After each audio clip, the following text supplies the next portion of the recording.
Assalamualaikum warahmatullahi wabarakatuh. Nikmat dan bala adalah jalan dan cara mendekati Allah Subhanahu wa Ta'ala. Siapa saja yang enggan menghadap Allah Subhanahu wa Ta'ala dengan kehalusan karunia-Nya akan diseret untuk menghadapnya dengan rantai ujian bala bencana. Sekiranya Allah Subhanahu wa Ta'ala telah menentukan seseorang hambanya itu sampai kepadanya, sudah pasti si hamba itu akan sampai kepadanya.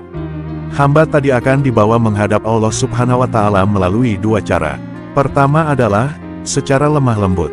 Diberinya nikmat, dibukakan jalan untuk taat dan ringan menjalankan laku amaliyah, dipermudahkan perjalanannya hingga dia sampai kepada Allah Subhanahu wa Ta'ala. Ada pula orang yang tidak mengindahkan bila diajak kepada kebaikan.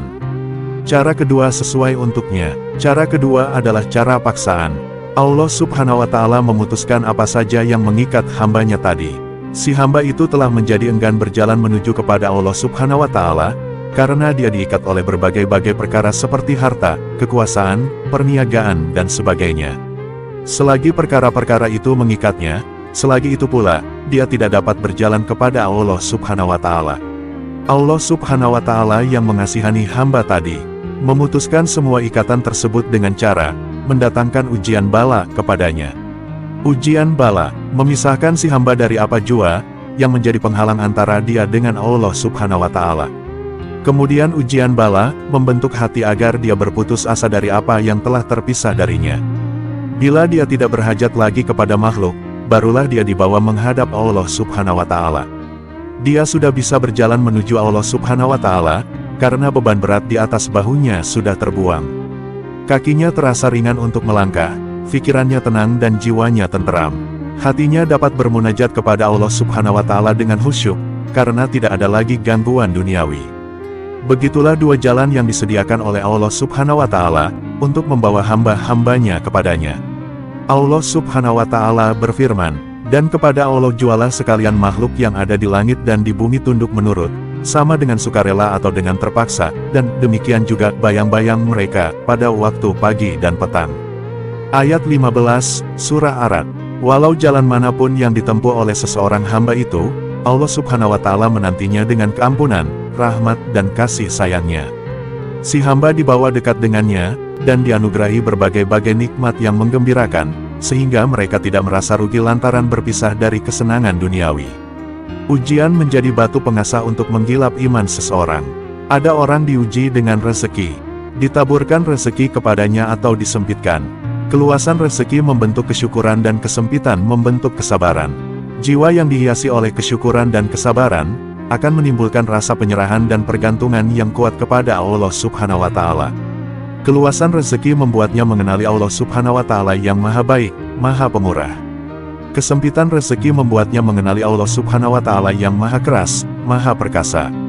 Pada kedua-duanya dia mengenali Allah Subhanahu wa Ta'ala yang menghalau takdir demi takdir dengan penuh hikmah kebijaksanaan. Mengapa mereka bersikap demikian? Dan mengapa mereka tidak melihat dengan hati mereka, bahwa Allah membawakan rezeki bagi sesiapa yang dikehendakinya sebagai cobaan, adakah orang itu bersyukur atau sebaliknya? Dan ia juga yang menyempitkannya, sebagai ujian sama diterima dengan sabar atau tidak. Sesungguhnya hal yang demikian itu mengandung keterangan-keterangan yang membuktikan kekuasaan Allah bagi orang-orang yang beriman. Ayat 37, Surah Ar-Rum. Orang yang beriman dengan Allah Subhanahu wa Ta'ala dan takdirnya akan mendapat pimpinannya. Allah Subhanahu wa Ta'ala berkuasa membalikkan hati-hati, dipimpinnya hati orang yang beriman, agar menghadap kepadanya. Orang yang dipimpinnya akan merasa mudah untuk mengabdikan diri kepadanya.